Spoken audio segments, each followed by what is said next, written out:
Hey guys, Jack here. I'm setting up a new aquarium. This is a 12.1 gallon Aquamax. Beautiful aquarium. Problem is, not the aquarium I ordered. I ordered a 9.1 for my office. The space I have, this won't fit.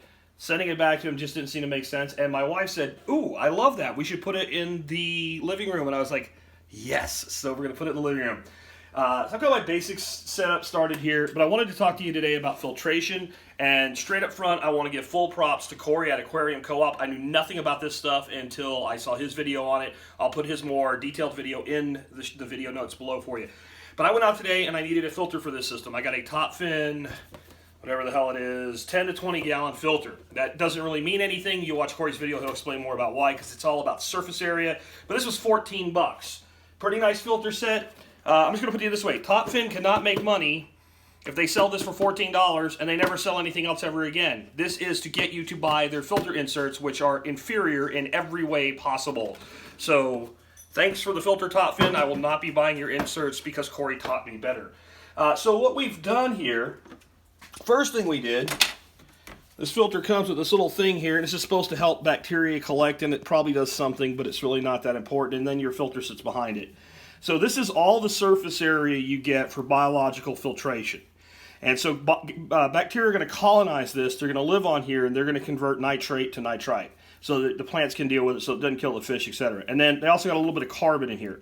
Carbon for a non-planted tank, it kind of makes sense. It helps take some toxins out. For a planted tank, all the stuff you're trying to do to build up nutrients for your plants, carbon's taking it away. So we can either buy one of these every 3 to 4 weeks, or we can throw it away. So we're going to throw it away. This thing, since it doesn't do that much in this particular filter, I'm going to throw it away. Now, in other ones, maybe that little guard is useful to you. What I did, instead of paying like $5 a piece for those things every time I need a new one, I went out and bought great big Fluval 70, this is for their 70 filter sponges. These are a permanent solution. When they get clogged up, you rinse them out in some aquarium water, and you stick them back in. That way, all the bacteria that took time to grow in there, you don't get rid of it and have to start all over again. Problem is, those sponges are big, really big. But I bought them big because I'd rather cut them down and be able to use them for other projects than just have one sponge. So I took the great big sponge and cut it, took 2 pieces out of it right here. And you can see that that's just cut with a sharp knife. And I should have thrown away that filter cartridge just yet, right? Because I want to talk about surface area here. So you guys can see that, again, just took a sharp knife, set it down on a cutting stone, and I can still find other places and other projects to probably use these for biofiltration.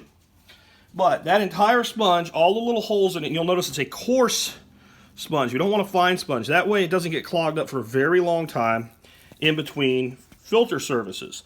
So we go ahead and we cut that. That fits in the top. And if you consider the surface area there, because when you look at it that way, you realize there is a ton more surface area in that sponge. So we've already made the filter better, so we can throw that away again. But I'm not done yet. There's more. Down in here, got a little mesh bag full of bio rings. Now these are ceramic, these are made for the aquarium industry, and these are specifically to colonize bacteria. So the bacteria colonize all over the outside, all over the little hole, but there's tiny little pores in there and they colonize all the way through this. So now we have this for our bacteria. So now we've got this and this for some level of physical filtration, but tons of biofiltration against that little bitty insert. And these, take them out every few months, actually 3 to 4 months probably. For the sponge, whenever it looks like it's backing up, rinse it out. These probably can be done twice a year, and they last forever. But there's more. Down here on the intake, you can see, and I got this from Cory, and I'll put a link where you can get them. These are the smaller intake sponges. So now we've got an intake sponge. This keeps shrimp and stuff from getting sucked up in here and killed. But now we've got all this surface area. So where we used to have that little bitty cartridge, now we've got all of that colonizing bacteria for us. We spend the money one time. This was $7 for 3 big ones, so I don't know, call that at $2. These, I bought a big bag of them, so I don't know how much that would be. It can't be more than $1. These are about $3.